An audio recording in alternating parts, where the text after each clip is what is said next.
हर भूतिया कहानी डरावनी हो और हर भूत बुरा हो, ऐसा ज़रूरी नहीं है। ये कहानी है एक ऐसे शख्स की जिसके बारे में आज भी बहुत से लोग अनजान हैं। रमेश कुमार नाम का एक लड़का जिसने अभी-अभी इंडियन आर्मी जॉइन की थी। अपनी पहली पोस्टिंग के लिए वो ट्रेन से गैंगटॉक जा रहा था। जब वो अपनी सीट के पास पहुंचा, तो उसने देखा कि वहाँ काफ़ी सारे जवान खड़े थे और उस सीट के पास आकर हाथ जोड़ रहे थे। वो सीट बिल्कुल खाली थी और सीट के ऊपर एक बड़ा लगेज बैग रखा हुआ था। रमेश को कुछ समझ नहीं आया, तो उसने आंखें बंद की और सो गया। रात के काफ़ी देर बाद जब उसकी आंखें खुली, तो अंधेरे में उसने देखा कि उसी खाली सीट पर एक आदमी बैठा हुआ है, इंडियन आर्मी की यूनिफॉर्म पहने हुए। वो लड़का रमेश की तरफ देखकर हल्का सा मुस्कुरा रहा था। उसे देखते ही रमेश थोड़ा घबरा सा गया और उठकर बैठ गया। रमेश ने पूछा, ये सीट क्या तुम्हारी है? उस आदमी ने सिर्फ आंखों के इशारे से ही हाँ कह दिया। फिर रमेश ने पूछा, तुम कौन हो और लोग इस सीट पर आकर हाथ क्यों जोड़ रहे थे?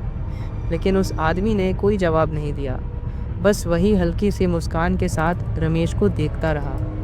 रमेश ने उसे पागल समझकर दोबारा लेटना चाहा, पर जब उसने एक बार फिर उस सीट की तरफ देखा, वहाँ कोई नहीं था।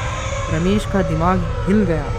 पूरी रात वो सो नहीं पाया, बस उस खाली सीट को घूरता रहा और उस लड़के के बारे में सोचता रहा।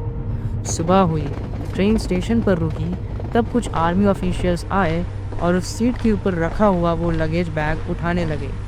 रमेश से रहा नहीं गया। उसने ऑफिसर से पूछ ही लिया उस आदमी के बारे में। जो जवाब मिला, उससे रमेश के होश उड़ गए। उन ऑफिसर्स ने बताया, ये सीट बाबा हरभजन सिंह की है।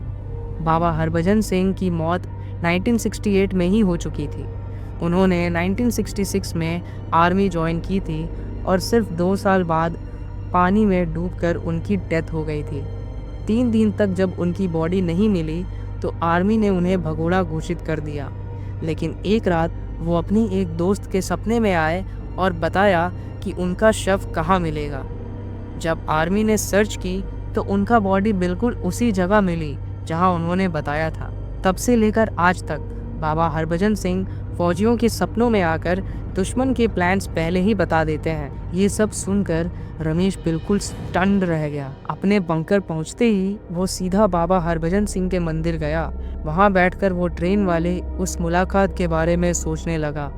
तभी अचानक बाबा हरभजन सिंह की तस्वीर फिर से उसके सामने आई। एक हल्की सी मुस्कान दी और पल भर में गायब हो गए।